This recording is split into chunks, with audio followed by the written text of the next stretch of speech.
ధ్యానించుకున్నాం పిల్లలు. మమ్మల్నిగా ప్రేమించు మా పరలోకపు తండ్రి, ముఖ్యాంశమైన దేవా, నీ వాక్య ధ్యానములకు వస్తుండగా ఎన్నిక లేని వాడిని నీ దైవదాశ్చర్య వెళ్ళినప్పుడు ఉండగా మీ ఆత్మతో అభిషేకించండి నాయన. కేవలము పరిశుద్ధాత్ముడికి స్వరం ఇచ్చేవాడిగానే నన్ను నిలబెట్టుకోమని దేవవాక్యముతో నాతో మాతో మాట్లాడి మమ్మల్ందరినీ బలపరిచి నాయన స్థిరపరిచి ఈ స్థలం నుంచి పంపించమని యేసయ్య అతి పరిశుద్ధ నామమున అడిగి వేడుకుంటున్నాను తండ్రి. ఆమేన్. హల్లెలూయా. దేవుని స్తోత్రం. కొన్ని నిమిషాలు దేవుని వాక్యాన్ని ధ్యానించుకుందాం పిల్లలు. మరి ఇర్మియా ఈ యొక్క పుస్తకంలో రాశాడు విలాప వాక్యాలు, లామెంటేషన్. ఇలా చూసినప్పుడు దేవుని వాక్య భాగంలో చూసినప్పుడు లామెంటేషన్ బుక్ రాశాడు, విలాపముల గురించి రాశాడంటే ఎందుకు రాశాడు అని మనం ఆలోచిస్తే కనుక ఈ ప్రవక్తకు పేరు నీ విలపించే ప్రవక్త, ద వీపింగ్ ప్రాఫిట్ అంటారు. Jeremiah is the weeping prophet, విలపించేవాడు, ఏడుస్తూ దేవుని సన్నిధిలో కన్నీరు కాచేవాడుగా ఉన్నాడు. ఎందుకంటే ఇశ్రాయేల్ యొక్క పాపము ఎలాంటి స్థితిలోకి వెళ్ళిపోయిందంటే దేవుడు వారిని was ready to punish them. That was the situation. And every time ఇర్మియా దేవుని యొక్క వాక్కును తీసుకొచ్చినప్పుడు వారు దేవుని వాక్కును పెడచూ పెట్టారు, లక్ష్య పెట్టలేదు. దేవుని వాక్కుని దేవుని వాక్కుగా కన్సిడర్ చేయలేదు. కొన్ని సందర్భాల్లో ఇర్మియా దేవుని మందిరంలో వెళ్ళడానికి కూడా అవకాశం లేదు. ఎందుకంటే దేవుని వాక్కును చెప్తుంటే he was not allowed to go in to the temple. ఒక ప్రవక్తను దేవుని మందిరంలో వెళ్ళే పరిస్థితులు లేని పరిస్థితులు, అంత భయంకరమైన పాపం స్థితిలోకి వెళ్ళిపోయారు ఇజ్రాయేల్ ప్రజలు. ఆయన నిజం కొన్నిసార్లు అనిపిస్తే ఆయన రాసిన గ్రంథం కూడా చింపి మంటలో రాజు పడేసిన సందర్భం కూడా చూస్తాం. నాకు ఎక్కువ టైం లేదు ఇంట్రడక్షన్ ఉండాలి ఇర్మియా గురించి చెప్పడానికి. ఈ వాజ్ జస్ట్ అంటే దేవుని సన్నిధిలో ఎప్పుడు విలపించేవాడు, దేవుని సన్నిధిలో ఇజ్రాయేల్ ప్రజల కొరకు కన్నీరు కార్చేవాడు. అలాంటి ప్రవక్త చాలా చూశాడు. ఆఖరికి చెరలోకి వెళ్ళిపోతున్నాడు, పట్టుకొని తీసుకెళ్ళిపోతున్నాడు. ఆ టైంలో చెరలో పట్టుకెళ్తున్న సందర్భంలో ఆయన కూడా చెరలోకి వెళ్ళాలి వాళ్ళతో పాటు. ఎందుకంటే ప్రవక్త అయినా కూడా వెళ్ళాలి, అందరినీ తీసుకెళ్తారు కాబట్టి ఆ సమయంలో ఆయన ఈ విలాప వాక్యాలు రాస్తాడు. ఆయన ఏడుస్తూ రాస్తున్నట్టుగా చూస్తాం. పరిస్థితిని బట్టి విలపిస్తూ రాస్తున్న మాటలు. ఎక్సైల్, ఆ ప్రజలు, ఆ యూదా ప్రజలు, ఇశ్రాయేలు ప్రజలు బబులోనుకు చెరపట్టుకున్న సందర్భంలో బాధతో కన్నీటితో రాస్తున్న పుస్తకంలో 5 అధ్యాయాలు ఉన్నాయి ఇందులో. దేవుని వాక్యభావంలో చూసినప్పుడు నిజంగా ఈ మొదటి 20 వచనాలు కనుక గమనిస్తే కనుక ఈ talks about all the problems. ఈ చెరపడుతున్నప్పుడు అంటే ఒక రకంగా నాకు ఈ చదువుతున్నప్పుడు, ఈ అధ్యాయం చదువుతున్నప్పుడు ఇట్ రిమైండెడ్ మీ ఆఫ్ జోబు దేవుని అడుగుతుంటాడు. ఆయన పడుతున్న శ్రమల గురించి మీరు చదవండి ఇంటికి వెళ్ళి, మీకు టైం ఉంటే ఒక 20 వచనాలు చదవండి, సరిపోతుంది. చదవగలిగితే మొత్తం చదవండి, బాగుంటుంది. జోబు ఎలా విలపించాడో, ఆ శ్రమల్ని బట్టి ఎలా మాట్లాడాడో ది సేమ్ థింగ్ ఇర్మియా మాట్లాడతాడు 20 వచనాల్లో చూసినప్పుడు కూడా. దేవుడు అంటే విడిచిపెట్టేశాడే, దేవుడు మమ్మల్ని పట్టించుకోవట్లేదే, దేవుడు శ్రమకు అప్పచెప్పాడే. ఆ శ్రమలో మాట్లాడుతూ ఆయన ఆ చెరను చూసినప్పుడు it was the dark period అంటాడు. 2వ వచనం చూసినప్పుడు మేము అంధకారంలోకి, వెలుగులో నుంచి అంధకారంలోకి వెళ్ళిపోతున్నాం అంటాడు. కొన్నిసార్లు నిజంగా ప్రవక్త నిజంగా అంటాడు, దేవుని ప్రజలు, దేవుని బిడ్డలు, దేవుని సొత్తుగా ఉండవలసిన వారు దేవుని వెలుగులో నుంచి చీకట్లోకి వెళ్ళిపోతున్న సంగతిని చెప్తాడు. ఆ మాటలు చూసినప్పుడు 2వ వచనంలో we are going into darkness, we are led into darkness, దేవుడు మమ్మల్ని చీకట్లోకి తీసుకెళ్ళిపోతున్నామనే సంగతి రాస్తాడు. ఆ తర్వాత చూసినప్పుడు కిందికి వెళ్తే పిల్లల 3వ వచనం చూసినప్పుడు కనుక 3వ వచనం అంటాడు కదా, దేవుడు అంట ఆయన చెవులు మూసుకుని అంటాడు ఆ ప్రార్థనలకు. ఎంత బాధగా ఉంటుందమ్మా దేవుడు అంటే, మొర వినని స్థితిని చెప్తాడు. ఇజ్రాయేల్ ప్రజలు మొర పెట్టినా కూడా దేవుడు వినని పరిస్థితిలోకి వెళ్ళిపోయిన పరిస్థితులు అంత భయంకరంగా మార్చబడ్డాయి. So tough. God has shut his ears to the prayers of the Israelites. ప్రవక్త ప్రార్థన చేసినప్పుడు వింటట్లేదు దేవుడు, ఆల్రెడీ డిసైడ్ అయిపోయాడు దేవుడి ఉగ్రత చాలా భయంకరమైందమ్మ. దేవుని చేతులు పడదు. కొన్నిసార్లు జాగ్రత్తగా ఉండాలి. అందుకే మనకు రాయించబడ్డాయేమో అనుకుంటాం. స్టాప్. ఎంత కృప కలిగిన దేవుడో అంటాడు, చెవులు ప్రార్థన చేస్తే వినని స్థితిలోకి వెళ్ళిపోయింది సిచ్యువేషన్. మూడోదిగా చూసినప్పుడు ఆ 8వ వచనం కిందికి వస్తారు. ఇంకా అంటాడు కదా, దేవుని వాక్యం చూసినప్పుడు ఇంకా చాలా చాలా విషయాలు చెప్తాడు. దేవుని యొక్క ప్రార్థన వినేసి 8వ వచనం ప్రార్థన గురించి మాట్లాడతాడు. దేవుడు వ్యతిరేకండని 3వ వచనం రాస్తాడు. కొన్నిసార్లు నిజంగా అనిపిస్తుంది ఈ మాటలు, అంటే గాడ్ అంటే ఒక మంచి స్థితిలోంచి దేవుడు లేని స్థితిలోకి, అంటే బలహీన స్థితిలోకి వెళ్ళిపోయామన్న మాటలు రాస్తుంటారు. ఎందుకు 21 తీసుకున్నానంటే, నాకు ఇంగ్లీష్లో ఒక మాట అండి, యట్ అంటాడు. I love that word, yet. 20 వచనాల్లో పరిస్థితి భయంకర స్థితిని చెప్తుంటాడు. 21వ వచనంలోకి వచ్చేసరికి ఇర్మియా, yet I remind of God's faithfulness. Yet అంటాడు పిల్లలు. అయినా కూడా ఇలాంటి భయంకరమైన స్థితిలో మేము ఉన్నా, మేము పనికిమాలిన స్థితిలో ఉన్నా, మేము ఇబ్బందుల్లో ఉన్నా, మేము శ్రమలకు అప్పచి, మేము చెరలోకి వెళ్తున్నా, even in that situation I have not lost hope on my God. That's a wonderful thing. ఆ మాట నిజంగా నేను తీసుకోకపోయాడు. అధ్యాయం తట్టప్పుడు నాకు 22-23 ఉండే. I love that word, yet అంటాడు. Yet it's a wonderful word. కొన్నిసార్లు అనిపిస్తుంది ఈరోజు దేవుని సన్నిధిలో ఆ ఎట్టు లేకపోతే మనం ఉండేవారం కాదు. అవును కదమ్మా, అవునా కదా? If there is no yet, మనం ఎక్కడ ఉండేవాళ్ళం? మన పరిస్థితి ఎంత భయంకరంగా ఉన్నా కూడా yet we are in the hope. Hope అంటే ఏమంటాడమ్మా? ఏదైతే విశ్వసిస్తున్నామో దాని నిజ స్వరూపం ఉంటుంది కదా. ఫెయిత్ యొక్క real thing is hope. Yet I don't leave hope because my God is wonderful. అని నిజంగా ఆయన దేవుని వర్ణిస్తూ ఆయన అన్ని పరిస్థితుల్లో కూడా నా దేవుడు ఎట్ అంటాడు. ఈ పరిస్థితుల్లో ఏం చెప్పారు? ఆ ఎట్లో మనకు ఇర్మియా ఏం చెప్పాలనుకుంటున్నంటే, ఎట్లో ఏముందంటే దేవుని గొప్పతనం ఉంది. ఒకసారి చూద్దాం 22-23 వచనాలు టార్గెట్ ఉంటుంది పిల్లలు. ఆ వాక్యం అంతా అదే ఉంటుంది. ఒకసారి చూద్దాం. 22 వచనాలు ఏమంటాడు పిల్లలు? యెహోవా కృపని, it talks about the mercies of the God. దేవుని కృపను గురించి, యెహోవా కృప కలిగిన వాడు, ఆయన వాత్సల్యత, ఆయన ప్రేమను గురించి మాట్లాడతాడు. ఎడతెగక నిల్చునని గనుక మనము నిర్మూలము. ఈ ఎట్లోకి దీనికి లింక్ ఏమో తెలుసా అమ్మ? In spite of all the troubles, దేవునికి వ్యతిరేకమైన జీవితము, పాప జీవితము, డిసొబీడియన్స్లో అవిధేయతతో జీవిస్తున్నప్పుడు దేవుడు ఒక పనిష్మెంట్ ఇచ్చాడు. ఆ పనిష్మెంట్ ఎంత భయంకరమైన శ్రమల గుండా ఉంది. ఆ పరిస్థితులు చూచినప్పుడు ఇక్కడ ఇర్మియా అంటున్నాడు, దేవుని గురించి మాట్లాడుతున్నాడు, we are not consumed. In spite of all the troubles, we are not consumed, we are not done. ఇర్మియా అంటున్నాం, we are not consumed. అంతేకాకుండా మేము ఇంకా, తెలుగులో ఏముంది పదం? నిర్మూలము కాలేదు, ఇంకా ఉన్నాం అక్కడ. we are not done. మేము నిర్మూలం అయిపోలేదు. we are not consumed, we are there. In spite of all the troubles, we are there. చాలాసార్లు ఎక్కువ శ్రమలు వచ్చినప్పుడు ఏమంటాం అనుకున్నాం? మాట ఏమొస్తుంది? చచ్చిపోతే బాగుంది అనిపిస్తుంది. యేసయ్యా ఇంకా నా బతుకు ఎందుకయ్యా,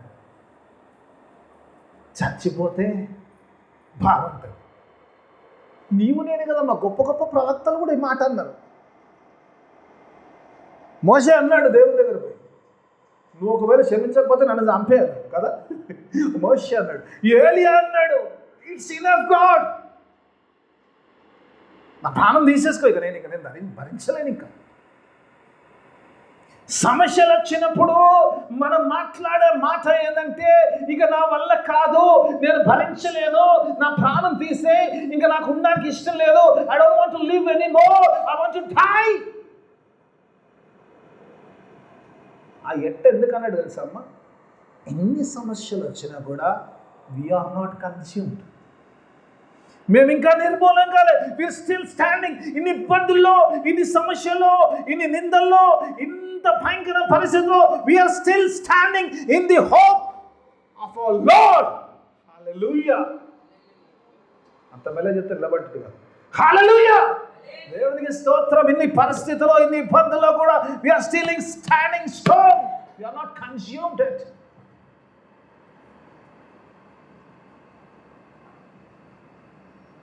ఇరిమియా ఇంత మాట అంటుంది కదా, ఇన్ని పరిస్థితుల్లో మేము కన్స్యూమ్ కాలేదు అనడానికి కారణం ఏం తెలుసామా? It's only the mercy of the God. ఇది మాలో ఉన్న ప్రత్యేకత కాదు, మాలోని గొప్పతనం కాదు, మా శక్తి కాదు, మా బలము కాదు, కానీ కేవలము దేవుని కృప, దేవుని ప్రేమ. It's God's mercy.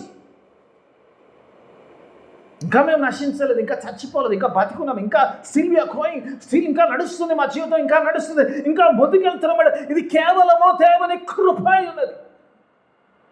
It's all because of God's grace, mercy. ఎందుకు హోప్? ఎందుకంటే ఎట్టంటుడు ఇన్ని పరిస్థితులు ఉన్నాయి. చచ్చిపోయారంటే చావలేదు బాబు, బతికేవాడు. ఎందుకంటే నా దేవుడు కృప కలిగిన వాడు, నా దేవుడు కనికరం కలిగిన వాడు, నా దేవుడు నా మీద కనికరం చూపించేవాడు, నా దేవుడు నా కొరకు సిలువలో ప్రాణం పెట్టినవాడు. Because of his mercy I'm still living there. Still my life is going on. I'm not consumed. I'm not done. Still I am there. As long as my hope is in my God, I will not be consumed. చాలాసార్లు అనిపిస్తుంది, కొన్ని మాటలు చంపేస్తాయి. ఏం చేయదు. నువ్వు దేవునిలో బలంగా ఉన్నంతసేపు, దేవుని కృప నీ మీద ఉన్నంతసేపు, ఎలాంటి పరిస్థితులు ఉన్నా కూడా, ఎలాంటి ఇబ్బందులు ఉన్నా, యు ఆర్ నాట్ కన్స్యూమ్డ్. ఒక వచనం మనందరూ తెలిసిన వచనం, ఒకసారి చూద్దామా? రోమపత్రిక. మీకు అంత చిలుక పలుకులు రావాలి, నేను ఎప్పుడూ మాట్లాడుతున్నాను, నాకు రెగ్యులర్ ఆల్మోస్ట్ మెసేజ్ వస్తుంది. 3:23 నోట్తో చెప్పేశారు మీరు బైబిల్. ఏ భేదము లేదు, అందరూ పాపము చేసి దేవుడు అనుగ్రహించు మహిమను పొందలేకపోతున్నాం. నేను ఈ వాక్యం చాలాసార్లు చదివాను, చాలాసార్లు చూసినప్పుడు it talks all about this sin. ఈరోజు నిజంగా ఈ సాయంకాల సమయంలో God is for revealing me something. In spite of the sin, పాప స్థితిలో ఉన్నా, వి ఆర్ నాట్, ఇంకా మనం నశించే వాళ్ళ లేవు. ఎందుకంటే ఫాలింగ్ షార్ట్ ఆఫ్ గ్లోరీ అంటే ఉన్నమా, దేవుని మహిమ లేదు అంటే మన నరకంలో ఉన్నట్టు, నాశనమైనట్టు కదా. దేవుని మహిమలో మనము లేము అంటే దానికి అర్థమైంది నెక్స్ట్ స్టేషన్లో ఉన్నట్టే. మనం వాక్యం చెప్తుంది ఏ భేదము లేదు, అందరూ పాపం చేశారు, అందరూ పాపంలో ఉన్నారు. అందుకే ఎఫెసీ పత్రిక 3 ఏ భేదం అంటే కదా, మీ పాపములో, మీ అపరాధములో మీరు చచ్చిన వారై ఉండగా క్రీస్తు మీ కొరకు చనిపోయారు. ఇది mercy of the cross. You are living. ఇర్మియా అదే మాట్లాడుతున్నాడు. ఇంత భయంకరమైన పరిస్థితిలో దేవునికి వ్యతిరేకంగా పాపములో జీవిస్తూ, ఎందుకంటే మేము అసలు నశించే స్థితిలో ఉండాల్సిన వారం, కానీ అలాంటి పరిస్థితుల్లో we are not done it. We are not consumed. We still exist in this world. యేసయ్య నమ్ముకుంటే కదా, బ్రతికి నాయందు విశ్వసించేవాడు ఎన్నటికీ చనిపోడు, ఎన్నటికీ you will not be consumed. You will live forever through cross. శిలువ ద్వారా నిరంతరము జీవించే వారిగా ఉంటావు, కానీ నువ్వు నశించే గుప్పులు. అందుకే ఆ నిరీక్షణ, ఆ విశ్వాసంలో నువ్వు ఉన్నంతసేపు అంటాడు ఇర్మియా అంటాడు, దేవుని కృప వల్ల మా మంచితనం కాదు, మా ప్రత్యేకత లేదు, కానీ ఇలాంటి మేము బలహీన పరిస్థితిలో, మేము భయంకరమైన వికారమైన జీవితంలో మేము జీవిస్తున్నప్పుడు దేవుడు ఆయన కృప ఎంత ఉందంటే, ఆయన మమ్మల్ని నశించే వాళ్ళు లేకుండా రక్షించే వాళ్ళు ఉన్నాడు. ఎందుకంటే యేసు ప్రభువు భూమి మీదకి వచ్చి నశించడాన్ని వెతికి రక్షించుటకు ఆయన వచ్చాడు. నా స్థితి నశించే స్థితిలో ఉంది, కానీ నా దేవుని కృప వల్ల నేను రక్షింపబడి ఉన్నాను, నేను సజీవుడిగా ఉన్నాను, ఇహలో సజీవంగా ఉంటాను, పరములో కూడా యేసు సజీవుగా ఉంటాను. హల్లెలూయా.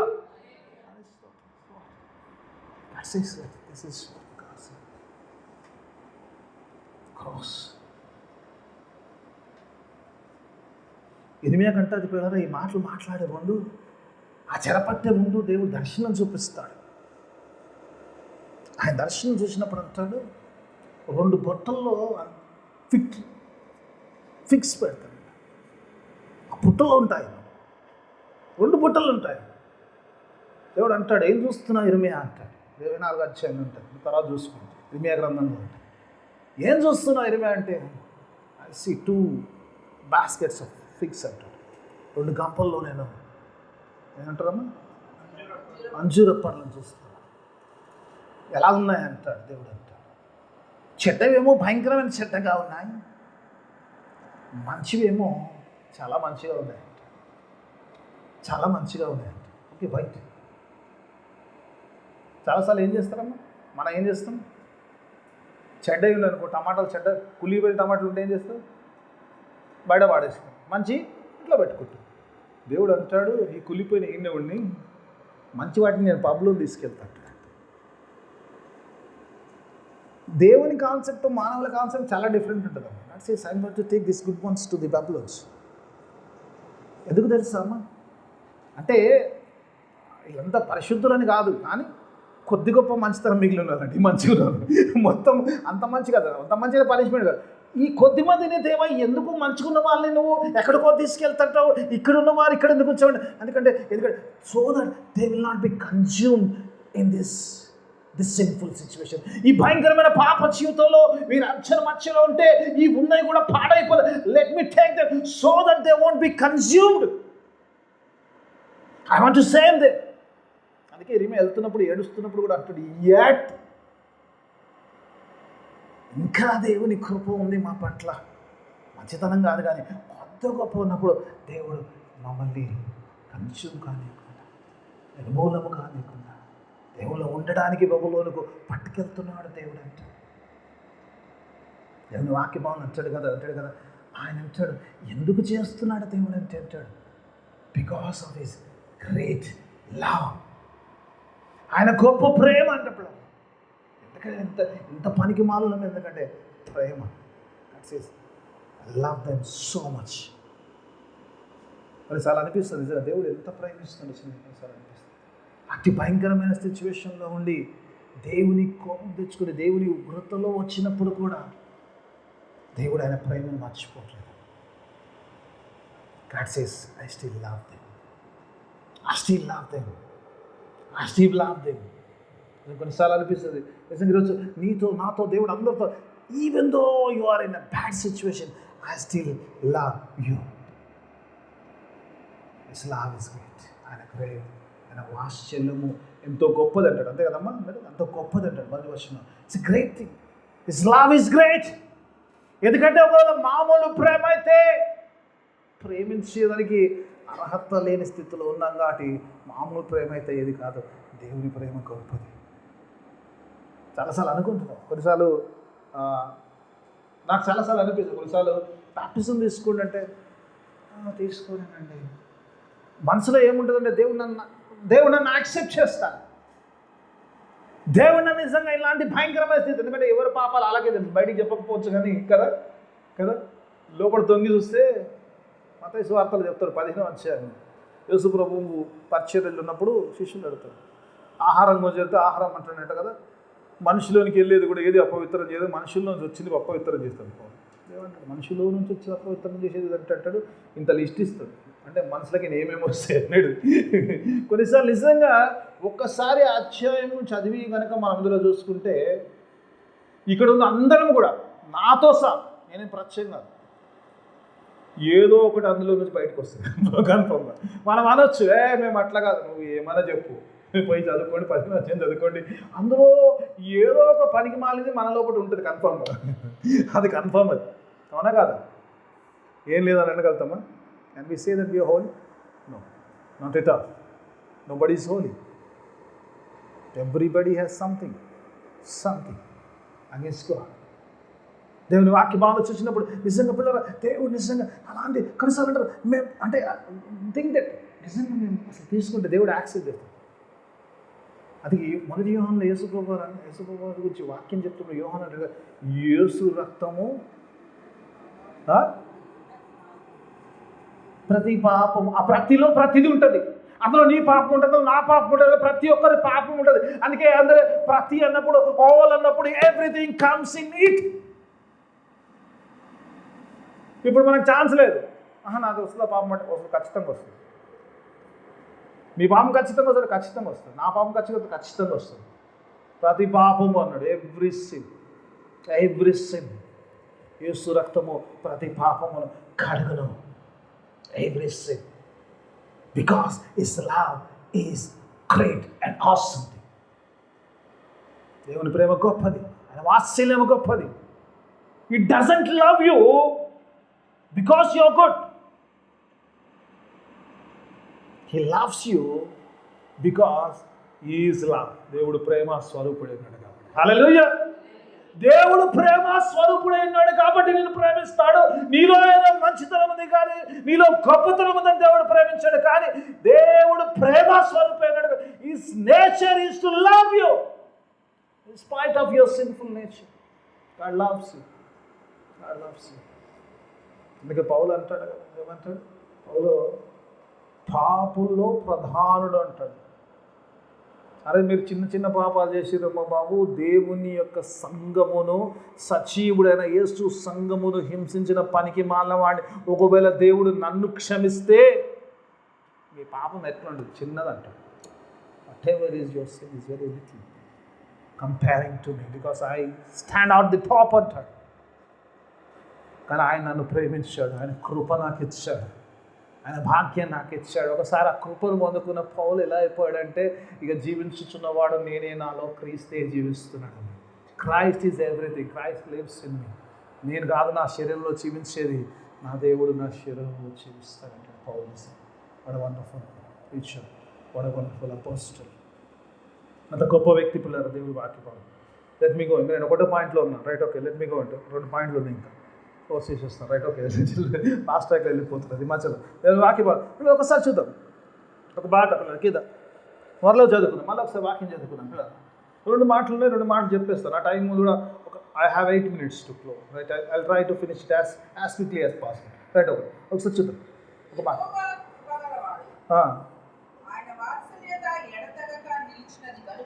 ఇంకోటి ఆ వాత్సల్యంలో ఆ లవ్ను గురించి మాట్లాడు, ఎడతెగక అంటాడు, ఫర్ ఎవర్ అంటాడు.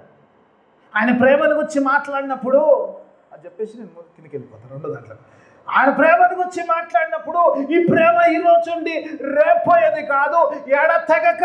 అంటే ఇట్ విల్ నాట్ గో, ఇటు అటు పోదు. ఒకసారి ప్రారంభించిన ప్రేమ నిన్ను పరమలోకి చేర్చే వరకు it will be there forever. What a wonderful love we have. So let me go to the second point. Okay. చలో కింది చదువు. అది అయిపోయింది.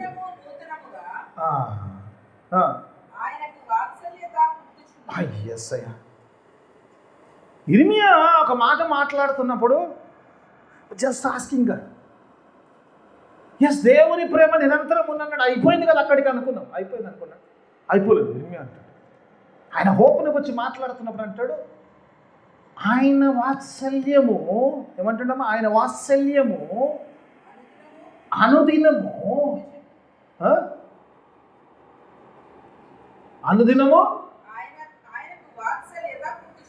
ఆయనకు వాత్సల్యత పుట్టుచున్నది. అనుదినము. His love is new every day. What kind of a love is it? ఈరోజు నిజంగా God's love నిజంగా కొన్నిసార్లు అనిపిస్తుంది కదమ్మా, నిజంగా it's more than a parental love కదా. కొన్నిసార్లు కొన్ని సందర్భాల్లో మనము పిల్లల్ని కొంచెం గద్దిచ్చే చేస్తామో, ఒకరోజు కోపంగా ఉంటాం కదా. దేవుడు అంటాడు, అనుదినము I love each and every day my love is new and fresh and wonderful. నిన్ను ప్రేమించాలంటే రేపును కూడా అంతకంటే ఎక్కువగా, నూతనంగా, గొప్పగా నిన్ను ప్రేమిస్తాను సార్ అనిపిస్తుంది. నాకు ఇర్మియా చేస్తున్నాడు asking God, why this new love for every day. ప్రతిరోజు నూతనంగా పుడుతుందంట దేవునికి అంటాడు. నిన్న ప్రేమ కాదు, ఇవాళ మళ్ళీ నీరు మీద ప్రేమ మళ్ళీ నూతనం పుడుతుంది, మళ్ళా రేపు నూతనంగా పుడుతుందంట ప్రేమ. ఎలా ఉంటుందమ్మా అమ్మా? రోజు fresh fresh fresh fresh fresh. మరి రోజు వండుకొని తింటుంటే నిన్న తిన్నది మళ్ళీ ఇలా వేడి చేసుకుని తింటు కాదు. God says every day my love is new and fresh for you. ఇర్మియా చెప్తాడు దేవుని ప్రేమను గురించి మాట్లాడుతున్నప్పుడు God says every day he loves you. Each and every day. ఒక రోజు అయిపోతే దేవుడు next day God says my love starts again. దేవుని ప్రేమ ఎంత గొప్పది కొన్నిసార్లు అనిపిస్తుంది. What kind of thing asking. నేను అడిగాను దేవుడు ఏంటో రోజు ప్రేమ పుట్టడం ఎందుకు? నేను అడుగుతున్నాను దేవుడు మధ్యాహ్నం వాక్యం ధ్యానించేటప్పుడు సాయంకాలం తీసుకుంటాను ఇష్టపడు ఎందుకు ప్రభావ మళ్ళా ఎందుకు? రోమపత్రిక ఎంత ఒక మాట చూస్తాను మనకి. ఎందుకంటే reason God gave me reason. ఒకసారి చూద్దామా 7వ అధ్యాయం 20వ వచనం. ఒకసారి ఒక వచనం చదువుకున్నాను. చాలా వచనాలు నేను చదివించలేదు, ఒక వచనం చదువుకున్నాను. కొన్ని చిన్న వండర్ఫుల్ ఉంటాయి. కొన్ని 7వ అధ్యాయం 20వ వచనం ఒకసారి చూద్దాం. రోమపత్రిక 7వ అధ్యాయం 20వ వచనం. నేను కోరిన దాన్ని చేసిన ఎడల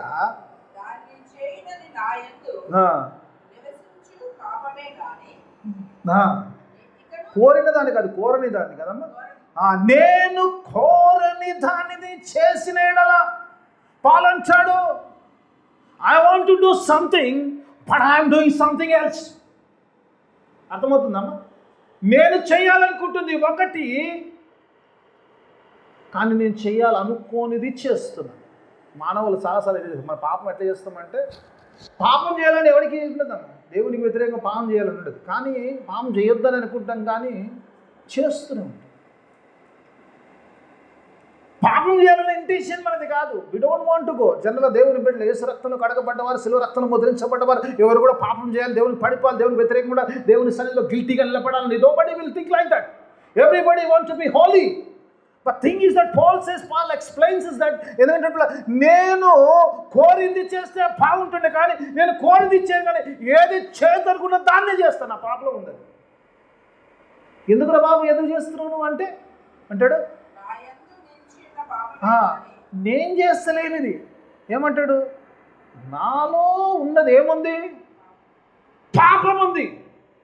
ఈ పాపము నన్ను పాపం చేయిస్తుంది. I'm not sinning, but the sin which lives in me making me sin. పాపం మనలో ఉన్నప్పుడు పాపం చేస్తాం కదా. ఇప్పుడు ఎవ్రీడే దేవుని ప్రేమ కావాలి కదా. ప్రతిరోజు అది మనం ఇడిచిపోయేది కాదు, మనం పోయేదాకా మనతో ఉంటుంది. అందుకే దేవుని వాక్యభావంలో ఈ పాపం చేసిన ప్రభా అయిపోయింది ఇక చేయమంటే చేస్తాం. ఎందుకంటే పాపమే మా లోపల ఉంది, మా జీవితమే పాపము, చేస్తూనే ఉంటాము, చేసాము, చేసిందే మళ్ళీ చేస్తాము, మళ్ళీ చేస్తాము, తిరిగి చేస్తాము, క్షమాపణ అడుగుతాం, కానీ ఏ మనసు మారదు, మళ్ళీ అలాగే చేస్తున్నాం. Because sin is sinning in us. పౌలు అంటాడు పాపం నాలో ఉన్న పాపమే పాపం. అందుకంటాడు I need a fresh love of Christ every day. Bible పరిస్తున్నప్పుడు అనిపించింది, yes we need, everybody needs a fresh love of Christ every day. ఆయన రక్తంలో కడుక్కోవాలి ఎవ్రీడే. ఎందుకే పిల్లల ప్రార్థనలు మీకు ఎప్పుడు చెప్తుంటాను, ఒకటి మొట్టమొదటి ప్రార్థించినప్పుడు కూడా స్తుతించడం నేర్చుకోండి. రెండోది కన్ఫెషన్, తర్వాత ఏదైనా అడగండి. అడగొద్దంటే మీ ఇష్టం వచ్చింది అడగండి, కానీ ఈ రెండు విషయాలు ఉండాలి. దేవుని స్తుతించాలి. ఎందుకంటే ఈరోజు కళ్ళు మూసి తెరిచామంటే దేవుడు ఒక నూతన దినం ఇచ్చాడు, ఆయన స్తుతించబద్దులమై అంటున్నాం. It's the only mercy of God. ఎందుకంటే మనం లేకుండా ఉండకుండా దేవుడు ఉండేటట్టు చేశాడు కాబట్టి, ఆయన కృప కాబట్టి ఆయన స్తుతించబద్దులమై అంటున్నాం. రెండోదిగా చూసినప్పుడు కన్ఫెషన్, ఎందుకంటే పాపం మనలో జీవిస్తుంది కాబట్టి, ఎల్లప్పుడూ అది పాపం చేయిస్తున్నది కాబట్టి we have to confess each and every day so that the Christ love be with us. Let us remain in the Christ love. క్రీస్తు ప్రేమలో మనం నిలిచి ఉంటాము. ఆయన రక్తంలో కడుక్కోవడం వల్ల ఆయన శిలువ ప్రేమలో నిలిచి ఉంటాం. అందుకే ఇక్కడ ఇర్మియా అంటున్నాడు everyday your love is very fresh to us. నూతనంగాను మమ్మల్ని ప్రేమిస్తున్నావు. మా పాప జీవితాన్ని నువ్వు చూడట్లేదు దేవా, నూతనంగా మమ్మల్ని ప్రేమిస్తూనే ఉన్నాం. ఓకే మై టైం ఒక నిమిషం మాత్రం ఉంది. Let me go to third పాయింట్లోకి వచ్చేసి ఫాస్ట్ ట్రాక్లో చెప్పేస్తాను. చివరిగా చూద్దాం, ఆ తర్వాత ఏమంటుంది నచ్చుదాం అంటే అమ్మా నీవు ఎంతైనా ఎందుకు దేవుని గురించి చెప్తున్నాడు? ఎందుకంటే మేము కాదు, నీవు ఎంతైనా నమ్మదు. Even though we are faithless, he remains faithful. మనము నమ్మదగిన వారము కాకున్నా ఆయన నమ్మదగిన వాడు. ఇర్మియా చెప్తున్నాడు. హల్లెలూయా, he is faithful. ఈరోజు ఆయన ప్రేమ చూపిస్తున్నాడు, ఆయన కృప చూపిస్తున్నాడు. మనం ఇంకా నిర్మూలం కాకుండా, కన్స్యూమ్ కాకుండా ఇంకా మన ఎగ్జిస్టింగ్లో ఉన్నామంటే కేవలం ఆయన కృప, ఆయన ప్రేమ, ఆయన నిరంతర ప్రేమ ప్రక్రియ, రోజు రోజు ప్రేమలో ఉన్నాడు కాబట్టి ఆయన నమ్మదగిన వాడు. నువ్వు ఏ స్థితిలో ఉన్నా కూడా he still loves you. ఆయన నమ్మదగిన వాడు. అదే మాట ఇర్మియా చెప్తున్నాడు. అందుకే నా నమ్మకం. ఎందుకు యట్ ఐ హోప్ అంటే because I hope of his mercy, his love, his never faded love, never ending love. అంతే కూడా everyday fresh love and his faithfulness అంటాడు. ఈ విషయాన్ని బట్టి I have faith in, I have hope in the lord అంటాడు. అతి బలమైన నిరీక్షణలో మనకు నిలిచిన వారంట. దేవుని సన్నిధిలో దేవునితో ఉండడానికి, దేవునితో కూడా పరిస్థితులు అలా ఉన్నా కూడా God's love remains with us forever. ప్రార్థన చేసుకున్నాం. అందరం లేచి నిలుస్తాం. ప్రార్థన. ప్రభు నీ కృపను ఆశీర్వదించు. మమ్మల్ని అతిగా ప్రేమించు మా పట్ల గుప్తానికి నీకు వేలాది స్తోత్రం చేసి, గొప్ప దేవుడు, గొప్ప శక్తిమంతుడు, నాయనానికి స్తోత్రం. నీ కృప వాత్సల్యము నాయన నిరంతరము నిలుచునని వాక్యము సెలవిస్తుంది. అవును నాయన, కృప కలిగిన దేవుడు, మా పరిస్థితిని బట్టి నేను, మా స్థితిగతులను బట్టి కాదు, కానీ నీవు కృప కలిగిన వాడవు కాబట్టి మమ్మల్ని ప్రేమిస్తున్నావు. మేము నిలిచి ఉండలాకున్నా కేవలం నీ కృపను, ఇప్పుడు నశించవలసిన వారం కానీ ఇంకా మేము ఉన్నామంటే, మా ఉనికి ఉందంటే నీ వల్లనే ప్రభువా, నీ సిలువ వల్లనే ప్రభువా. ఆయన నీకు స్తోత్రం. నువ్వు నమ్మదగిన వాడవు. నీ నమ్మకత్వంలో నమ్మకంగా జీవించడానికి కృప. హితబడిన వాక్యం అందరి జీవితంలో ఫలబద్ధ వాక్యం చేయడం, వాక్యానుసారమైన జీవితంలో చేరొచ్చిన ప్రతి ఒక్క బిడ్డను సంఘం బిడ్డ ఆశీర్వాదాలతో నింపి పంపించమని యేసయ్య అతి పరిశుద్ధ నామమున అడిగి వేడుకుంటున్నాను తండ్రి. ఆమేన్.